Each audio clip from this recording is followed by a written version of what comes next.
भगवान को भी समाज में बांट दिए, मंदिर में बांट दिए, और भगवान के मालिक बन करके बैठने लगे लोग। कहते उस मंदिर का अध्यक्ष मैं हूं। थोड़ा माला वाला पहनाओ, थोड़ा दुपट्टा उपट्टा डालो, सिर पे पाग वाग लगाओ ना। न तेरा है न मेरा है, ये मंदिर है भगवान का। ये तेरा है न मेरा है, मंदिर है भगवान का। तेरे मेरे के चक्कर में मत पड़ो, परमात्मा का मंदिर है, परमात्मा सबके हैं। उनकी आराधना करो, उनकी सेवा करो। फिर भी मैं है, तेरे अंदर तो मैं अपने को दो भागों में विभक्त कर देता हूं। एक ममलेश्वर तेरा ईश्वर, और एक ओंकारेश्वर। कभी जाइए नर्मदा जी के तट पर, दोनों तट पर दो स्वरूप विराजमान है, ओंकारेश्वर के रूप में और ममलेश्वर के रूप में। इसलिए प्रभु की शरण में जाओ, जीवन सुधर जाएगा।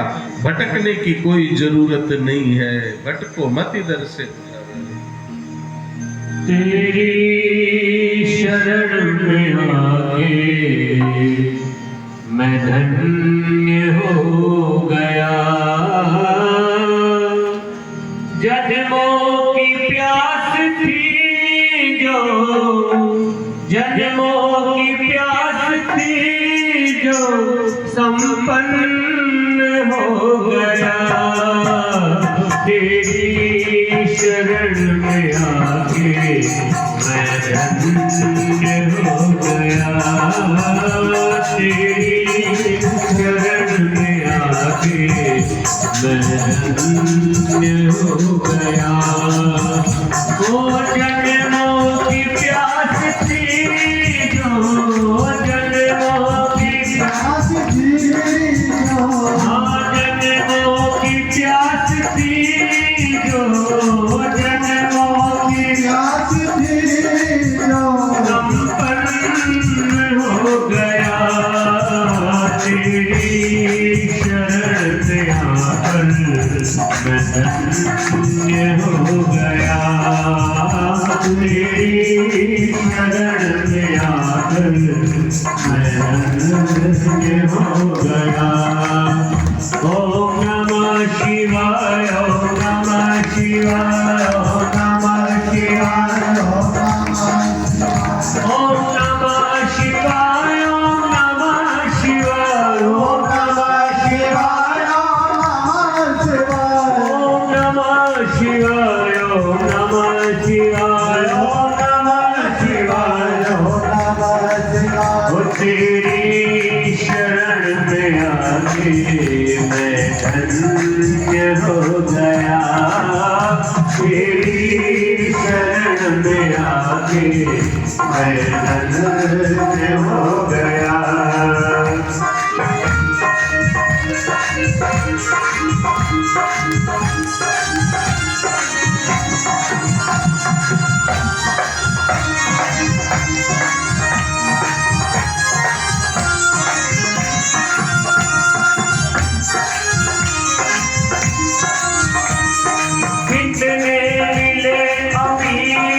यहाँ कितने गरीब, कितने मिले अमीर, यहाँ कितने गरीब। पर आप मिल गए तो, पर आप मिल गए तो धनवान हो गया। पर आप मिल गए तो धनवान हो गया। वो जन्मों की प्यास थी जो, जन्मों की प्यास थी जो, संपन्न हो गया। तेरी शरण में आके मैं धन्य हो गया। तेरी शरण में आके मैं धन्य हो गया।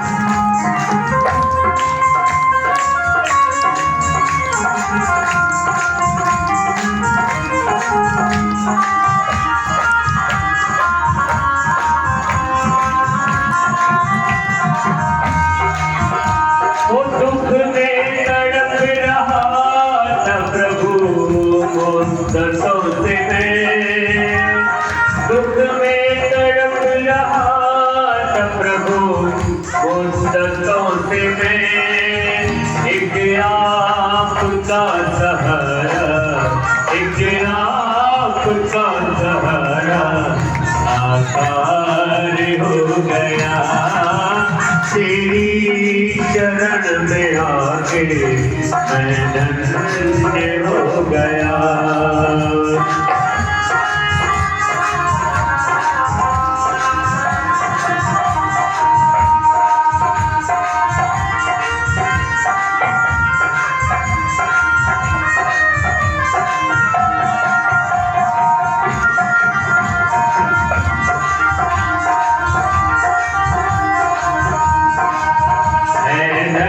तेरी माया जग में ओ दुनिया के रखवाले, शिव शंकर भोले भाले, शिव शंकर भोले भाले।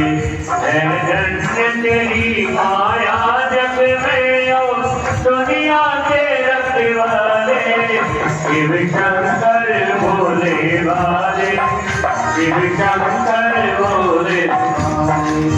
जो ध्यान तेरा धर ले मन में वो जग से मुक्ति पाए।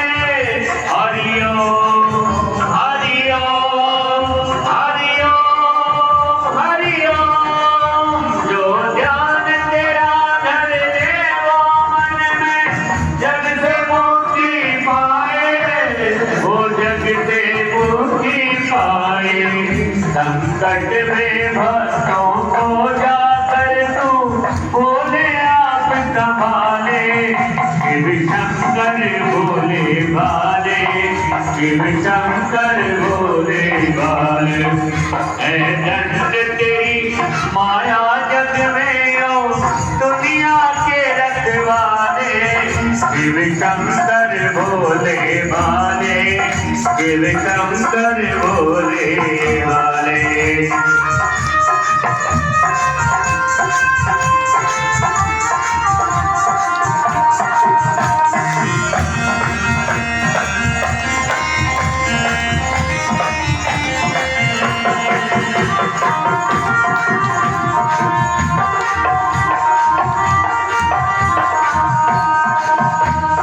कोई नहीं इस दुनिया में तेरे जैसा वरदानी।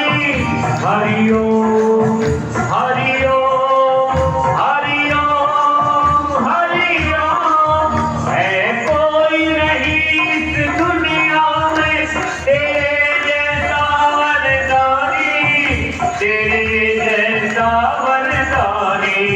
नित्य तुमने करते नाम तेरा सब संत ऋषि मुनि ज्ञानी, सब संत ऋषि मुनि ज्ञानी। ना जाने किस पर खुश होकर तू क्या से क्या दे डाले। शिव शंकर भोले भाले, शिव शंकर भोले भाले। है धन्य तेरी माया जग में इस दुनिया के रखवाले, शिव शंकर भोले भाले, शिव शंकर भोले भाले।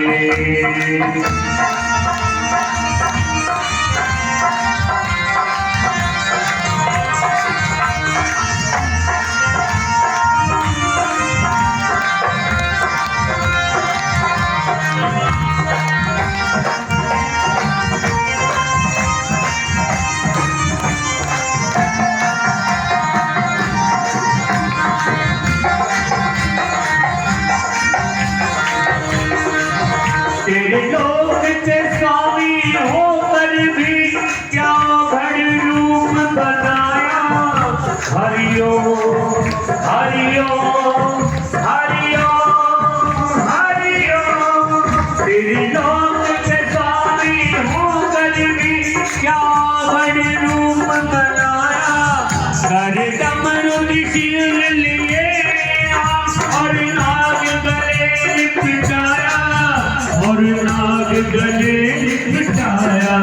तुम त्याग में अमृत पीते हो, नित प्रेम से विष के प्याले।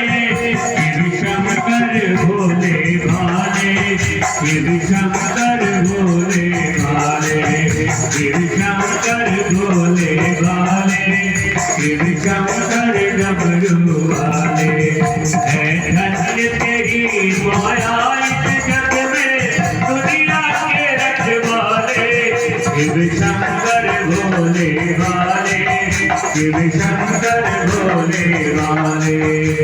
हरि ओम नमः शिवाय, हरि ओम नमः शिवाय, हरि ओम नमः शिवाय, हरि ओम नमः शिवाय, हरि ओम नमः शिवाय, हरि ओम नमः शिवाय।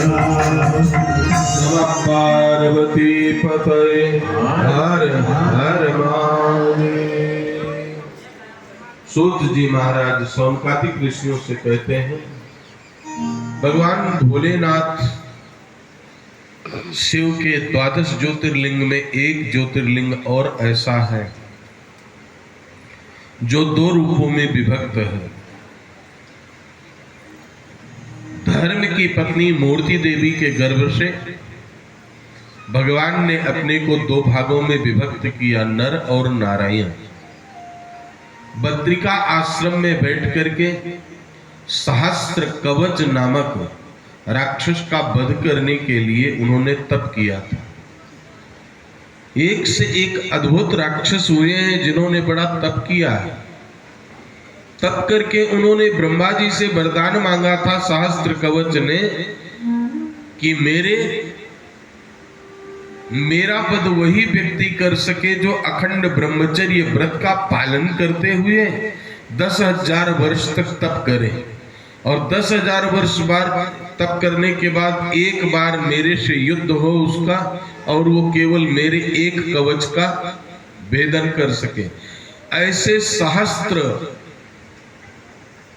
वर्ष में हमारे एक एक कवच को जब काटे तब जाकर के हमारा वध कर सके। तो सहस्त्र कवच राक्षस का वध करने के लिए भगवान ने अपने को 2 भागों में विभक्त किया, नर और नारायण।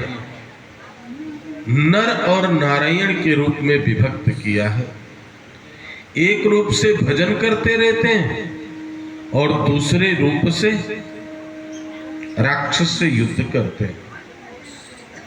भगवान की दिव्याति दिव्य लीला में वही बद्रिका आश्रम में परमात्मा का बाल रूप में बद्री विशाल के रूप में प्राकट्य हुआ।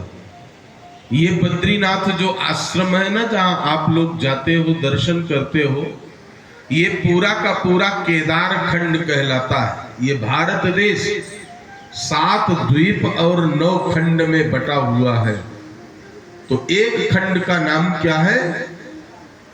केदार खंड। केदार खंड में शांति का परिचय दो मैया, चिल्लाओ मत, कथा में विघ्न पड़ता है। जो पीछे आवे वो पीछे बैठे, जो आगे आवे वो आगे बैठे, ये व्यवस्था कीजिए। नमः पार्वती पतये हर हर महादेव। तो केदार खंड में अपनी इच्छा अनुसार गौरा पार्वती भ्रमण कर रहे थे। एक सुंदर पर्वत शिला के ऊपर एक छोटे शिशु के रूप में भगवान बद्री विशाल रुदन करते हुए बैठे हुए थे। माताओं के अंदर बड़ा बड़ा करुणा है। माता पार्वती ने कहा, अरे देव देखो तो सही, छोटा सा बच्चा, इसके न कोई आगे न पीछे है, बैठा रो रहा है, थोड़ा लाड लड़ा दो तो क्या। बोले अरे ये मायावी नारायण है, देवी चलो यहाँ से खिसक लो, नहीं ये घर गुड़िया सब छीन लेने वाले हैं। ऐसे ही छोटे बनकर के कभी राजा बलि के द्वारे गए थे ये वामन रूप में, और सर्वस्व छीन लिया था। इसलिए केदार खंड कहीं हमसे छिन ना जाए, चलो चलो। पार्वती मैया ने प्रभु के चरणों को पकड़ लिया। बोले बस एक क्षण थोड़ा लाड लड़ा लो, और लाड लगाने के बहाने बातचीत होने लगी। बद्रीनाथ भगवान ने क्या कहा, नारायण स्वरूप ने, बोले क्या करूं, हमारे न कोई माई है, न कोई बाप है, न कोई आगाड़ी है, न कोई पिछाड़ी है, बस ऐसे ही बैठा हुआ हूं, क्या चाहते हो। बोले बहुत कुछ नहीं चाहिए, बस भूमि का एक छोटा सा टुकड़ा मिल जाए जहां पर मैं बैठ करके तप करता रहूं। पार्वती मैया ने परमेश्वर से प्रार्थना किया और प्रार्थना के फलस्वरूप बदरी क्षेत्र उनको दे दिया गया। विस्तार करते करते करते करते भोले बाबा को उठा करके नारायण पर्वत के उस पार फेंक दिया, जहां पर केदारनाथ का मंदिर इस समय है। कृतज्ञता ज्ञापित करने के लिए महेश्वर की आराधना नर नारायण दोनों करने के लिए जाते हैं और बोले, प्रभु आपने हमको आसरा दिया है, अपने छत्र छाया से कभी दूर मत रहने देना, यहीं पर विराजे रहो। भगवान केदारेश्वर महादेव के रूप में वहां पर स्थापित हो गए। द्वापर युग में उन्होंने अपने को 2 भागों में विभक्त किया। अधिकार के लिए भयंकर समरांगण युद्ध हुआ। शास्त्र भी कहता है, अधिकार खोकर बैठ रहना ये महादुष्कर्म है, न्यायार्थ अपने बंधु को भी दंड देना धर्म है। अधिकार के लिए लड़ना चाहिए।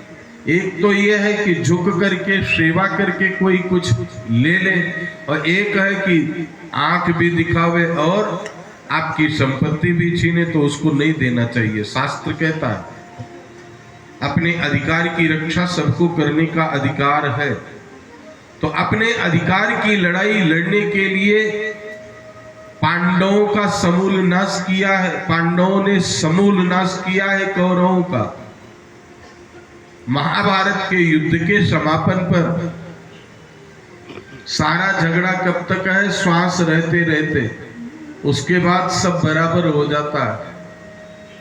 भगवान श्री कृष्ण ने कहा गोत्रवध का पाप लगा है, इसलिए चलो केदारेश्वर महादेव का दर्शन करके आओ, जिससे इस पाप से मुक्त हो जाओ। 5 पांडव आए, भगवान ने पशु रूप धारण कर लिया। पांडव कहने लगे, इनमें कौन महादेव है समझ में नहीं आ रहा है महाराज। बोले, भीमसेन को कहो 2 पर्वतों के बीच में टांग फैला ले। जितने वास्तविक पशु होंगे वो तो भीमसेन के टांग के नीचे से निकल जाएंगे, और जो महादेव होंगे वो टांग के नीचे से नहीं निकलेंगे। बस यही पहचान है।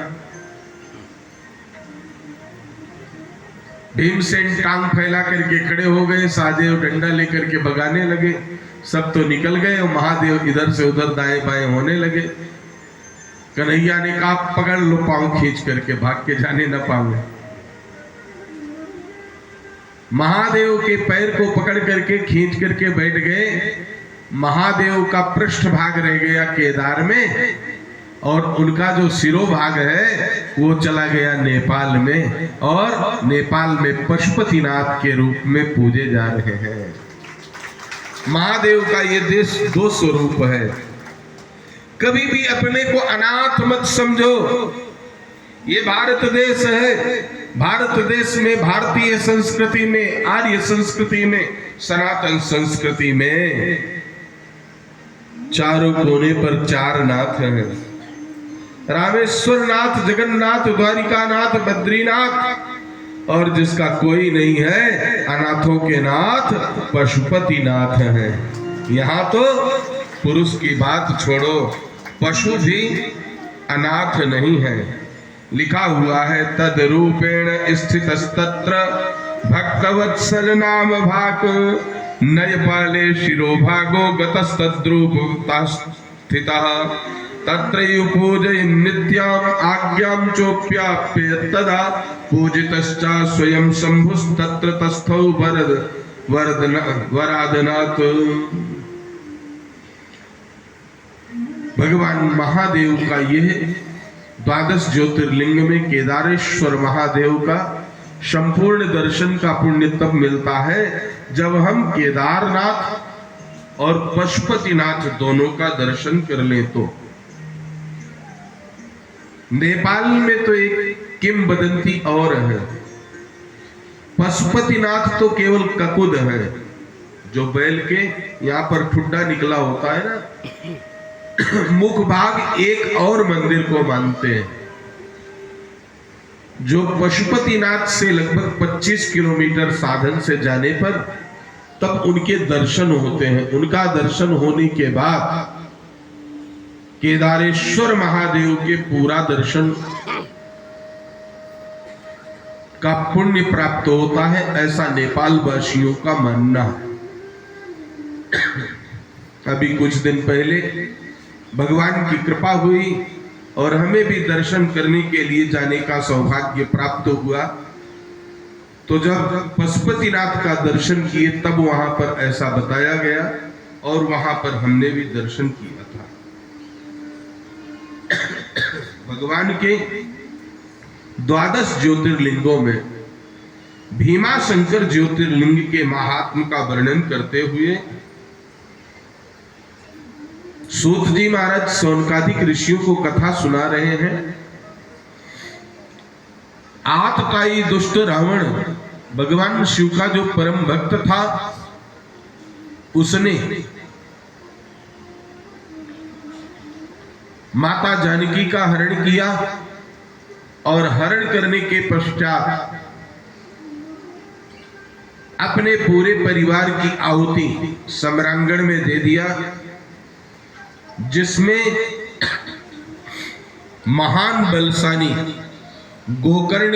महान बलशाली कुंभकर्ण का भी वध हुआ है। कुंभकर्ण का वध होने के बाद उसकी एक राक्षसी पत्नी थी जिसका नाम करकटी था, जो करकट राक्षस की पुत्री थी। जब कुंभकर्ण मर गया तो करकट राक्षस की पुत्री करकटी, जिसके एक विशाल शरीर वाला पुत्र उत्पन्न हुआ जिसका नाम था भीम। भीम नामक राक्षस को लेकर के और लंका से बाहर निकल करके भारत देश में महाराष्ट्र प्रांत में आकर के रहने लगे। एक दिन वो राक्षस अपनी माता से बोला, मातर में क्वा पिता पुत्र कथम बैकाकिनी तथा ज्ञातुमिच्छामि तत्सर्वं यथार्थम तद्वदाधुना। हे मां, मेरे पिता कौन है? हम यहाँ पर एकांत में अकेले वन प्रदेश में क्यों विचरण करते हैं? हमारे परिवार का और कोई सदस्य नहीं है क्या हमारे साथ?